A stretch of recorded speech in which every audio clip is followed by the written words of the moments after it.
సమైక్య డివైఎఫ్ఐ, భారత విద్యార్థి ఫెడరేషన్ ఎస్ఎఫ్ఐగా దేశంలో నీట్ పేపర్ లీకేజీ ఈరోజు చర్చాంశంగా మారింది.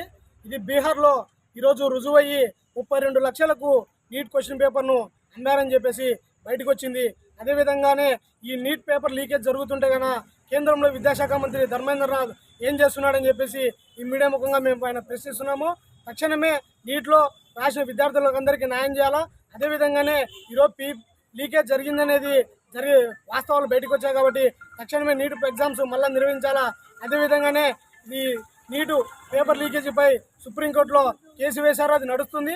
దీనిపై విచారణ త్వరగా పూర్తిగా చేయాలని చెప్పేసి భారత ప్రజాతంత్ర విభజన సమైక్య డివైఎఫ్ఐ, భారత ప్రజాతంత్ర విభజన సమైక్య డివైఎఫ్ఐ, భారత ప్రజాతంత్ర ఎస్ఎఫ్ఐ మేము సంఘాలుగా డిమాండ్ చేస్తున్నాము. తక్షణమే నీటి విద్యార్థులకు న్యాయం చేయాలా. లేని పక్షాన నీటి విద్యార్థులు అందరూ కలుపుకొని భారీ ఎత్తున ఆందోళన చేస్తామని చెప్పేసి దేశవ్యాప్తంగా తెలియజేస్తున్నాము. ఈరోజు ఎంఆర్ ఆఫీస్ దగ్గర ఆయనకి వినతి పత్రం ఇచ్చి ఈ నిరసన కార్యక్రమం చేయడం జరుగుతుంది. డివైఎఫ్ఐ పట్టణ కార్యదర్శి మళ్ళీ వెంటనే నిర్వహించాలి. నీటి ఎగ్జామ్స్ వెంటనే నిర్వహించాలి. నీటి ఎగ్జామ్స్ మళ్ళీ వెంటనే